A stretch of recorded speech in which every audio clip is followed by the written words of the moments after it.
चलो देखो एक्सरसाइज 3.4, ये एक्सरसाइज 3.4 है।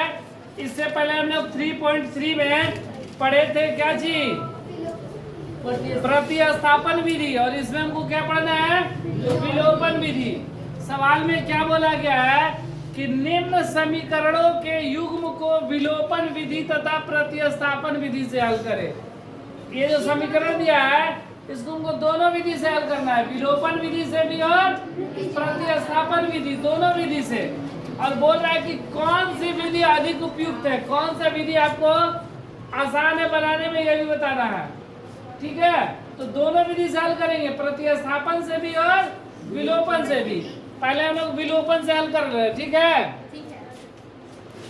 तो देखो x प्लस वाई बराबर 5 समीकरण 1, ये कौन सा विधि है, विलोपन विधि, विलोपन विधि। और दूसरा क्या है 2x माइनस 3y बराबर 4 समीकरण 2।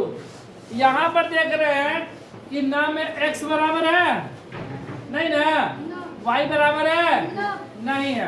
तो या तो x को या तो y को, दोनों में से किसी एक को बराबर करेंगे, ठीक है। अगर x वाले को बराबर करते हैं तो दोनों तरफ क्या है, प्लस है ना, दोनों तरफ जोड़ के चिन्ह है ना। अगर x वाले को बराबर करेंगे तो घटाने पर, अगर y वाले को बराबर करेंगे तो प्लस माइनस अलग अलग है, तो जोड़ने पर तो किसी एक में हम लोग बराबर कर सकते हैं। कौन सा कर दिया जाए, x वाले को। तो x वाले को करेंगे तो इसमें क्या चीज से गुणा कर देंगे, 2 से। तो समीकरण 1 में 2 से गुणा कर घटाने पर, समीकरण 1 में 2 से गुणा कर घटाने पर तो कितना है, 2 से गुणा करेंगे तो 2x प्लस 2y बराबर 5 दूनी 10। 2 में x से गुणा हुआ 2x, 2 में y से गुणा हुआ 2y, 2 में 5 से गुणा हुआ 10। और नीचे क्या है 2x माइनस 3y बराबर 4। प्लस है तो घटाने पर बोला गया है ना, प्लस है तो माइनस, माइनस है तो प्लस है तो ये कैंसिल। 3 और 2 कितना होता है 5y, और 10 में से 4 गया 6, 10 में से 4 गया 6, तो y बराबर 6 बटा में 5। y का मान यही ना है 6 बटा में 5। y का मान समीकरण 1 या 2 कहीं भी रख देंगे, ठीक है। y का मान समीकरण 1 में रखने पर, तो समीकरण 1 कितना है, x प्लस वाई बराबर 5। y के जगह पे क्या, तो y प्लस 6 बटा बराबर 5, प्लस का 6 बटा 5 इधर आएगा तो माइनस का, तो x बराबर 5 माइनस 6 बटा x बराबर लघुत्तम 5 ना, 25 माइनस 6, 25 में से 6 गया 19 बटा में 5। तो इसलिए x बराबर 19 बटा 5 और y बराबर 6 बटा 5। ये मेरा आंसर हुआ। चलो ये मेरा क्या आया, विलोपन विधि से आ गया x का मान 19 बटा 5 और y का मान 6 बटा 5, ये विलोपन विधि से।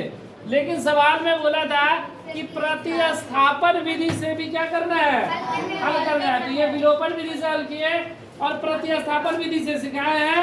चलो देख लिया जाए एक बार प्रतिस्थापन विधि से। तो समीकरण 1 ये कौन सा विधि है, प्रतिस्थापन विधि, प्रतिस्थापन विधि। तो x समीकरण 1 क्या है, समीकरण 1 से, समीकरण 1 क्या है, x प्लस वाई बराबर 5, तो x बराबर 5 प्लस का y इधर आएगा तो माइनस का y, ये हो गया समीकरण 3। अब x का मान समीकरण 2 में रखने पर, x का मान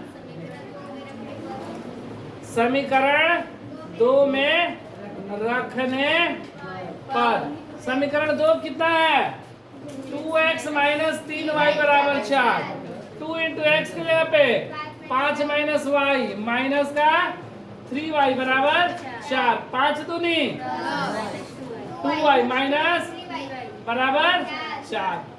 10 माइनस माइनस 3 2 5 ना, माइनस का 5y बराबर 4, प्लस का 10 इधर आएगा तो माइनस का 10, माइनस 5y बराबर 4 माइनस 10, माइनस 5y बराबर 10 में से 4 गया, माइनस का y बराबर माइनस 6 बटा में माइनस 5 माइनस माइनस कट गया, y बराबर 6 बटा 5।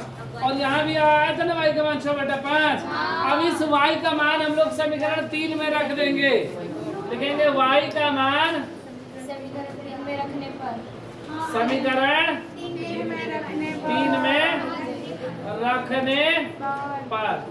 समीकरण 3 क्या है? x बराबर 5 माइनस वाई, x बराबर 5 माइनस वाई का मान 6 बटा 5, लघुत्तम कितना 50, 25 माइनस 6, x बराबर 25 में 6 हो गया 19 बटा 5, इसलिए x बराबर 19 बटा 5 और y बराबर 6 बटा 5। अब देखो सवाल में क्या बोला था कि कौन सी विधि का अधिक उपयुक्त है। ये दोनों विधि में जो विधि आसान लगे उस विधि से हमें क्या करना है, हल कर लेना है।